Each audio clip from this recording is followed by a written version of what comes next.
नमस्कार, मैं आपके साथ रंजना रावत और आप देख रहे हैं जोहार झारखंड। बुलेटिन की शुरुआत करते हैं और सबसे पहले बात दुमका की। दुमका के शिकारीपाड़ा थाना इलाके के पिनरगढ़िया गांव में दुमका डीटीओ और शिकारीपाड़ा सीओ पर वाहन चेकिंग के दौरान उपद्रवियों ने पथराव कर दिया। इस पथराव में 2 पुलिसकर्मी घायल भी हो गए हैं। बताया जा रहा है कि वाहन चेकिंग का उपद्रवियों ने विरोध किया और फिर पत्थरबाजी शुरू कर दी।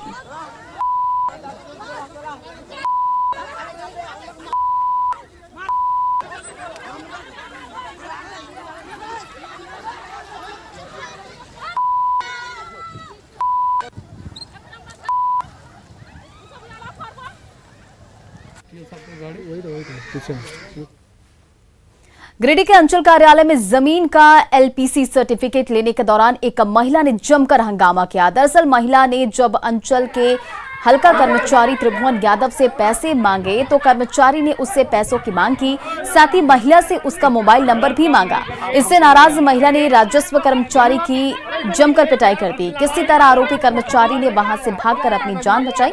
इस घटना के दौरान काफी देर तक हंगामा होता रहा। इस बीच हंगामे की पूरी सूचना मिलने पर पुलिस भी मौके पर पहुंची और मामले को शांत कराया। गलत काम नहीं करिए, हमको नहीं जानना करिए।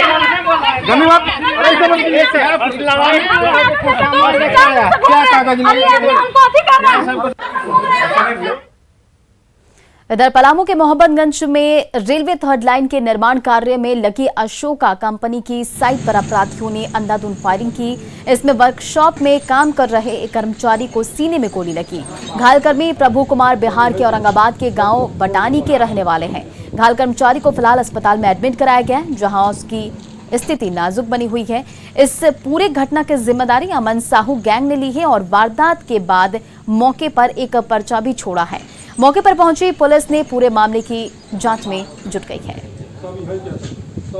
कंट्रेक्टर का मटेरियल जा रहा था, उसी को मैं आउट करने के लिए यहाँ पे बेड पर बैठा हुआ था और कंट्रेक्टर अपना मटेरियल ले जाने के लिए मटेरियल को बांध रहा था। उसी दौरान अज्ञात लोग 2 बाइक पे सवार होकर लोग अंदर आए और अंधाधुंध फायरिंग करने लगे। उसमें बचने के दौरान एक लड़का भी घायल हो गया है और हम लोग को कुछ समझ में भी नहीं आया क्या बोला। हल्ला करते हुए गेट से एक पर्चा फेंका और बाहर निकल गया सर। इधर धनबाद के रेड क्रॉस सोसाइटी में वैक्सीनेशन को लेकर काफी हंगामा देखने को मिला। लोगों ने अव्यवस्था और वैक्सीन लेने के लिए एंट्री करवाने के बावजूद वैक्सीन नहीं देने का आरोप लगाते हुए जमकर बवाल काटा। हंगामा की वजह से वैक्सीनेशन कार्य शुरू नहीं हो पाया। बता दें कि धनबाद के रेड क्रॉस सोसाइटी में 18 साल से और 44 साल से अधिक के लिए वैक्सीन की 180 डोज मौजूद थी, लेकिन सैकड़ों लोग सेंटर पर वैक्सीन लेने के लिए पहुंच गए। ऐसे में जब सेंटर पर मौजूद स्वास्थ्य कर्मियों ने लोगों को समझाने की कोशिश की तो रजिस्ट्रेशन या पहले से नंबर लगाने की प्रक्रिया से ही इनकार कर दिया, जिससे नाराज लोगों ने जमकर हंगामा किया।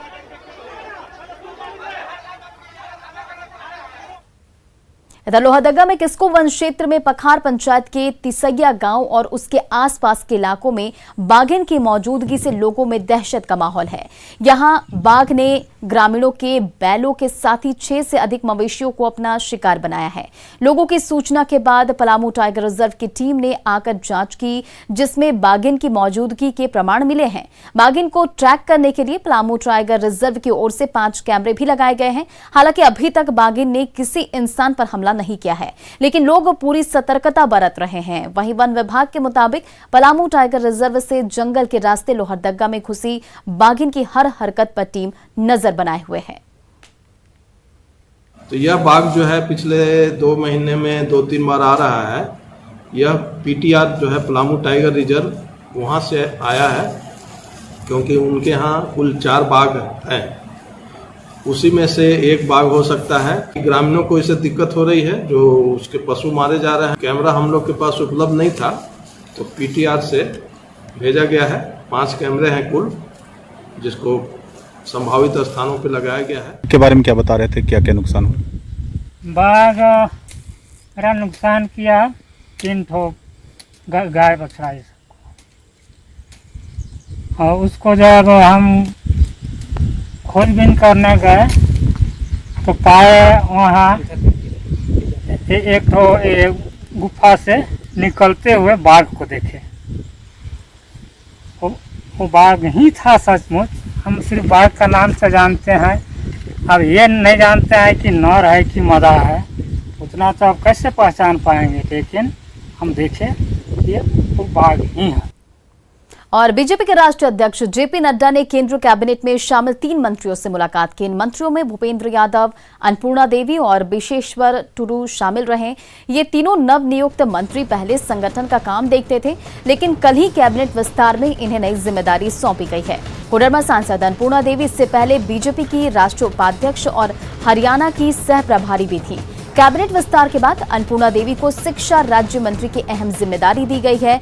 माना जा रहा है कि आज की मीटिंग में काम की प्राथमिकताओं पर बीजेपी अध्यक्ष ने चर्चा की, साथ ही आगे के लिए शुभकामनाएं भी दी। इधर रांची सदर अस्पताल मामले में आज झारखंड हाईकोर्ट में सुनवाई हुई। सुनवाई के दौरान विजेता कंपनी ने सदर अस्पताल में ऑक्सीजन प्लांट सपोर्टेड बेड का काम 84% करने का दावा किया, जबकि राज्य सरकार ने करीब 81.5% कम होने की बात कही थी, जिसके जवाब में कंपनी अगले हफ्ते राज्य सरकार के शोकॉज का जवाब देगी। साथ ही कोर्ट ने कंपनी से पूछा कि अप्रूव्ड प्लान के हिसाब से काम पूरा हुआ है या नहीं। मामले की सुनवाई अगले गुरुवार को होनी है।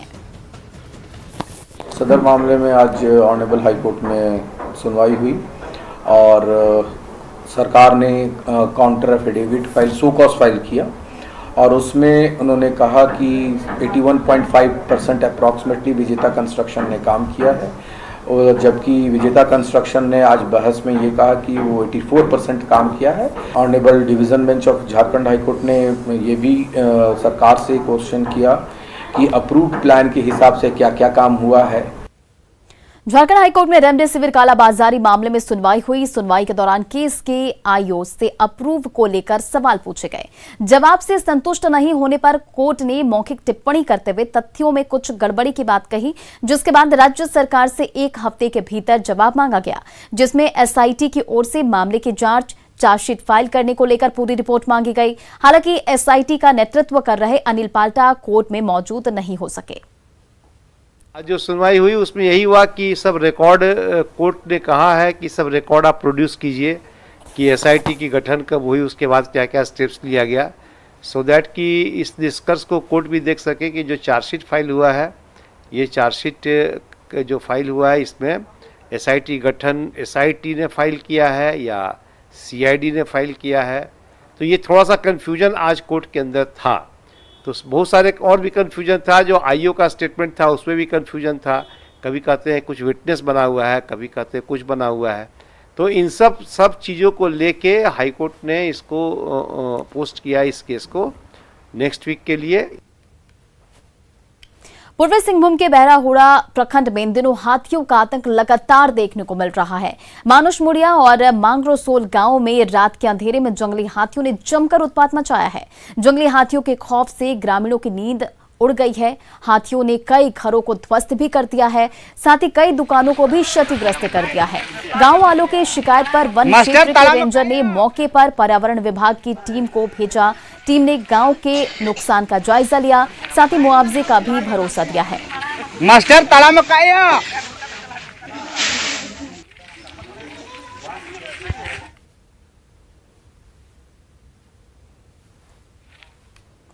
रांची में लगातार बारिश की वजह से जनजीवन प्रभावित हुआ है, तो वहीं काम की तलाश में जुटे दिहाड़ी मजदूरों को आज काम नहीं मिल सका। हरमू चौक पर कई मजदूर बारिश से बचने के लिए इधर उधर छिपते नजर आए। वहीं इस दौरान मजदूरों ने बारिश की वजह से काम नहीं मिलने पर निराशा भी जताई। साथ ही काम नहीं मिलने पर परिवार के भरण पोषण में भी हो रही परेशानी को लेकर सरकार से मदद की गुहार लगाई है। हाँ, ये तो बरसात हो रहा बहुत ज्यादा सर, इधर हम लोग काम में नहीं जा सके, बैठे हुए हैं यहीं पे।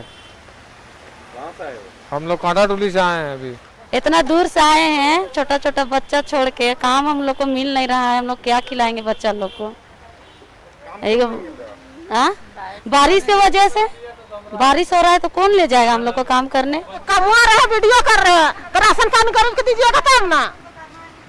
लॉकडाउन कर दिया, खाने के लिए फेंका नहीं है, भूखे मर रहे हैं। काम कहाँ से मिलेगा, बारिश का दिन है और लॉकडाउन है। काम कर जाते तो कोई लेबे नहीं करता है। सुबह से आकर बैठल रहते 11 बजे तक। और 34वें राष्ट्रीय खेल घोटाला के आरोपी आर के आनंद की मुश्किलें बढ़ गई है। झारखंड हाईकोर्ट ने आरोपी आर के आनंद की अपील को खारिज कर दिया है। आर के आनंद पर राष्ट्रीय खेलों में सामग्री खरीद में गड़बड़ी का आरोप है, जिसके बाद आनंद के ऊपर प्राथमिकी दर्ज की गई थी। तब से कार्रवाई जारी है। मामला 2010 में एक एफआईआर निगरानी द्वारा रजिस्टर किया गया था, उससे सही था। मामला स्पोर्ट्स इक्विपमेंट को लेके था, जो कि 34वें राष्ट्रीय खेल से संबंधित था। गड़बड़ी कहाँ हुई? इसमें ये अध्यक्ष थे, उसी से related purchase of sports equipment को लेकर था। और हमने हाईकोर्ट में ये ग्राउंड लिया था कि ये कहीं भी उससे रिलेटेड नहीं है। पूर्व विधायक अमित महतो ट्रैफिकिंग के शिकार रांची की बच्ची को सुरक्षित वापस ले आए। सोनाहातू की संध्या का उसकी बहन और जीजा ने ही बेंगलुरु में सौदा कर दिया था। 4 साल पहले उसकी ममेरी बहन ने संध्या को दिल्ली बुलाया था और उसके बाद बेंगलुरु में बेच दिया था। इस बात की सूचना मिलने पर सिल्ली के पूर्व विधायक अमित महतो ने बच्ची को वापस लाने का जिम्मा उठाया और बेंगलुरु में जाकर उस बच्ची को वहां से वापस लेकर आए। इधर गढ़वा का बालिका मध्य विद्यालय जल्द ही मॉडल स्कूल बन जाएगा। नीति आयोग ने जिला प्रशासन से एक सरकारी स्कूल को मॉडल स्कूल बनाने का प्रस्ताव दिया था, जिसके बाद जिला प्रशासन ने बालिका मध्य विद्यालय का चयन किया है। लड़कियों की पढ़ाई के लिए स्मार्ट क्लासरूम, प्रोजेक्टर में के माध्यम से पढ़ाई होगी। इसके अलावा प्लेग्राउंड समेत कई सुविधाएं होंगी।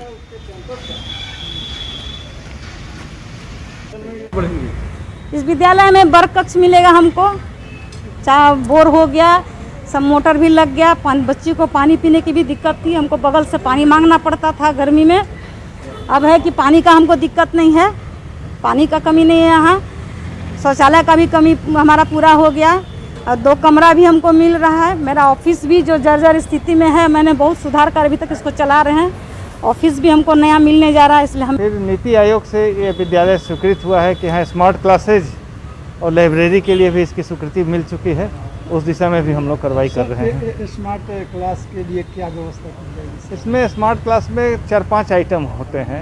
एक तो उस कमरे को थोड़ा सा डिफरेंट लुक लाया जाता है, बाला पेंटिंग कहते हैं उसको। उसमें जो शिक्षा उपयोगी चीज़ें हैं उसको प्रदर्शित किया जाता है, कुछ उसमें पेंट किया जाता है।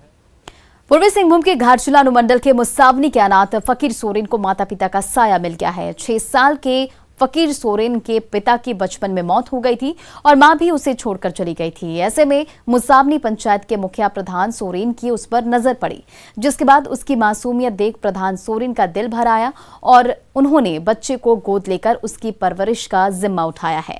इस फैसले से ग्रामीण भी खुश हैं कि एक अनाथ बच्चे को पिता और मां दोनों मिल गया है। इधर प्रधान सोरेन ने फकीर को पढ़ा लिखाकर बेहतर इंसान बनाने का भी वादा किया है। बच्चा का माँ भी अनाथ था, क्यों न इस बच्चा का परवरिश, इसका देखभाल, पढ़ाने का जिम्मा उम्मा, खाने पीने का तक हम देखभाल करेंगे। हम जिम्मा उठाए, हम घर में भी बात किए, बात करके फिर आज सुबह हम गए विक्रमपुर और उस बच्चा को हम लेकर आए। अक्सर लोग अपनी मन्नत पूरी करने के लिए भगवान की पूजा करते हैं, लेकिन पानी की समस्या दूर करने के लिए घाटशिला के मुसावनी के लताड़दी गांव के लोगों ने बोरिंग से पहले पूजा पाठ की। इस दौरान भूमि पूजन किया ताकि पाताल से पानी का अच्छा स्रोत मिल सके। अब तक पानी के लिए गांव के लोगों को दूर दराज भटकना पड़ता था, लेकिन गांव में ही एक हैंडपंप की हो, वो भी स्कूल कैंपस में। वहीं चापाकल में मोटर लगा देने से लोगों को खेत में बने कुएं से पानी लाना पड़ता था। समस्या की जानकारी मिलने के बाद जिला परिषद फंड से बोरिंग कराया जा रहा है, जिससे पानी की समस्या से मुक्ति मिलने की उम्मीद जताई जा रही है। पानी का बहुत तकलीफ है, काफ़ी समय से है। हम लोगों का एक कुआं था, कुआं में भी चिड़िया लोगों बहुत गंदा करता था। नल है स्कूल का, हम लोग वहीं से पानी लेते थे। फिर बोरिंग लगने के कारण हम लोगों को पानी के बहुत तकलीफ हो गई। बोले कि कुआं साफ करवाओ या फिर कहीं और से व्यवस्था करो। तो फिर हम लोगों का जो खाल है वहाँ से पानी ले रहे थे। वहाँ पर भी पानी का भी मतलब गंदा है, वहाँ पर पीने लायक नहीं है पानी। फिर सर आए यहाँ पे, हम लोग हाँ आज यहाँ पे हम लोगों का उद्घाटन हो रहा है नल का, काफ़ी खुशी लग रहा है। हमने 6 चापाकल हमारा जिला परिषद क्षेत्र में दिए हैं और जो पहला आज यहाँ पर हम लोग चापाकल के लिए भूमि पूजन किए हैं। और मैं समझता हूँ यहाँ के लोगों के लिए जो पानी की समस्या था, चाहे लतारडी में बेजू हंसदा के घर के सामने में और एक सबर टोला यहीं पर है, उस सबर टोला को भी हमने एक चापाकल दिए हैं। तो हम समझते हैं कि ये 2 चापाकल में इस टोला के लिए काफ़ी हर्ष उल्लास की बात होगी। शासन प्रशासन की ओर से नौनिहालों को उचित पोषण आहार के साथ अच्छी प्रारंभिक शिक्षा मिल सके, इसके लिए शहर और ग्रामीण इलाकों में आंगनबाड़ी केंद्र संचालित किए जा रहे हैं। लेकिन रांची में कई पंचायत और गांव ऐसे हैं जहां सरकारी योजना केवल कागजों पर ही चल रही है। वहीं कई गांव ऐसे हैं जहां गर्भवती महिला और बच्चों को पोषक आहार भी नहीं मिल रहा है। आंगनबाड़ी केंद्रों में लॉकडाउन की वजह से इन ग्रामीण बाल देखभाल कार्यक्रमों को चलाने के लिए जिम्मेदारी महिला स्वयं सहायता समूहों को सौंपी गई थी, लेकिन किसी ने भी फरवरी-मार्च के बाद से भोजन नहीं बनाया है। ऐसे में आंगनबाड़ी केंद्र और उससे होने वाले लाभ पर गंभीर सवाल उठ रहे हैं। हैरत की बात है कि इसकी जानकारी सीनियर अधिकारियों को भी नहीं दी जा रही है। जो भी माताएं हैं जिनका फर्स्ट एनसी के समय जैसे उनका रजिस्ट्रेशन होता है तो हम लोग उनके अकाउंट में 2000 रुपया देते हैं। फिर फर्स्ट एनसी के समय जब उसकी एनसी की जांच होती है तो फिर हम लोग उनको 2000 रुपया देते हैं, ठीक है। और फिर जब वो बच्चा पैदा हो जाता है और उसका जो टीकाकरण हो जाता है तब हम लोग उनको 1000 रुपया उनके अकाउंट में देते हैं। तो टोटल ये 5000 रुपया माताओं को हम लोग देते हैं। जब से लॉकडाउन हुआ है तब से सेंटर बंद रखने का अलाउ रखा गया था। उसके बाद हम लोग को खरीद के बांटने के लिए आदेश मिला था, तो हम लोग बांटते थे घर में बुला के। लॉकडाउन में अभी स्कूल खोलने का आदेश नहीं था तो घर में ही बुला के बांटते थे। हाँ, लॉकडाउन के कारण ही नहीं मिल रहा है। पहले तो हम लोग को हाथों हाथ मिलता था, लेकिन अभी तो वही महिला मंडल को दे दिया है, तब से अभी हम लोग को नहीं मिल रहा है। इधर CDPO मैडम बोलते हैं कि पैसा आएगा, इसलिए हम लोग बात नहीं किए। कितने महीनों से नहीं मिल रहा है? अभी तो इतना तो याद नहीं है सर, फिर भी 6 महीना लगभग।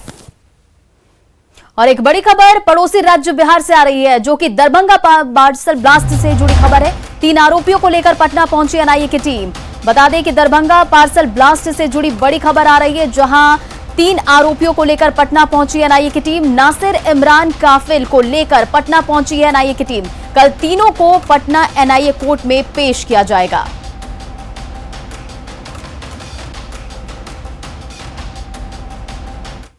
इधर गुमला के चैनपुर में जब प्रशासन और जनप्रतिनिधियों ने लोगों की बातें नहीं सुनी तो लोगों ने खुद ही हाथों में कुदाल उठा लिया और बरसात की वजह से नरक में तब्दील ग्रामीण सड़कों को चंदा इकट्ठा कर श्रमदान के जरिए बना डाला। इससे लेकर लोगों ने अधिकारियों से भी कई दफे गुहार लगाई, लेकिन किसी ने एक नहीं सुनी। कोरोना संक्रमण की वजह से श्रावणी मेले को लेकर अभी तक सरकारी गाइडलाइंस नहीं आया है। बावजूद इसके संगीत से जुड़े कलाकार और गायक अपने एल्बम को लेकर खासे उत्साहित हैं। रांची के 12 साल के सक्षम तिवारी पिछले कई सालों से पेशेवर तौर पर अपनी गायकी का जलवा बिखेर रहे हैं। उनकी पहचान विशेष तौर पर भक्ति संगीत के गीतों को लेकर है। कई देशों में उनकी आवाज के दीवाने मौजूद हैं। सक्षम तिवारी से बात की न्यूज 18 के संवाददाता संजय सिन्हा ने। श्रावण का महीना केवल भक्ति का नाम नहीं बल्कि गीत संगीत का भी नाम है और गीत संगीत के माध्यम से ही भोलेनाथ के चरणों तक पहुंचने की कोशिश होती है और गीत संगीत के माध्यम से ही माहौल भक्तिमय बनता है। और हमारे साथ इस समय सक्षम तिवारी हैं, उम्र महज 12 साल है, जिन्हें आप भक्ति गीत संगीत का सिंगिंग सेंसेशन भी कह सकते हैं। सक्षम, आपका स्वागत है। सबसे पहली बात कि 2020 में मेला नहीं लगा था, 2021 में भी उम्मीद की जा रही है कि शायद मेला लगे, तो इस बार आपकी क्या तैयारी है? इस बार मैं अपना एक गाना भोलेनाथ के चरणों तक पहुंचाना चाहता हूं। भोले बाबा हो, कोरोना बीमारी जान मारे। भोले बाबा हो, कोरोना बीमारी जान मारे।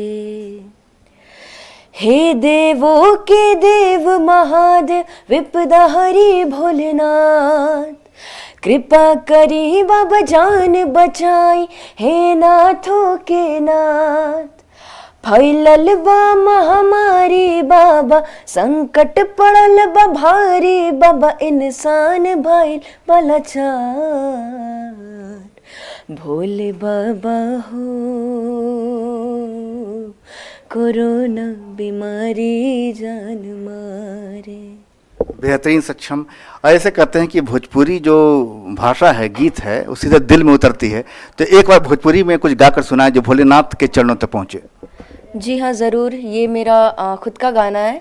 सावन के महीनवा में माने नहीं मनवा, याद बड़ी आवेला हो बाबा के भवनवा। सावन के महीनवा में माने नहीं मनवा, याद बड़ी आवेला हो बाबा के भवनवा। बन के जाइब गुहरिया हो, जलवा हम हूँ चढ़ाइब भैया, जलवा हम हूँ चढ़ाइब भैया। असु जाइब देवघर नगरिया हो, जलवा हम हूँ चढ़ाइब भैया। बाबा भोलेनाथ हवे देव के देव हो, सगरो गुंजेला हर हर महादेव हो। बाबा भोलेनाथ हवे देव के देव हो, सगरो गुंजेला हर हर महादेव हो। कके दर्शनवा पुराई बर मनवा, तिहे हो आशीष बाबा दिहे वरदानवा। हम त लगाइब गुहरिया हो, जलवा हम हूँ चढ़ाइब भैया, जलवा हम हूँ चढ़ाइब भैया। असु जाइब देवघर नगरिया हो। आपने सुनी सक्षम की सक्षम आवाज़ आपने सुनी, और साथ ही सक्षम ने जो भी गीत गाए लोगों के जहन में उतरे भी, साथ ही भोलेनाथ के चरणों तक भी इनकी आवाज़ पहुंचे, हम यही उम्मीद कर सकते हैं। और साथ ही 2020 में जो गीत संगीत का जो एक माहौल था, भक्तिमय माहौल देवघर में बाबा नगरिया में अधूरा रह गया था, उम्मीद है कि इस बार वो माहौल फिर से जमेगा, आवाज़ फिर से गूंजेगी। संजय कुमार सिन्हा, न्यूज़ 18 रांची।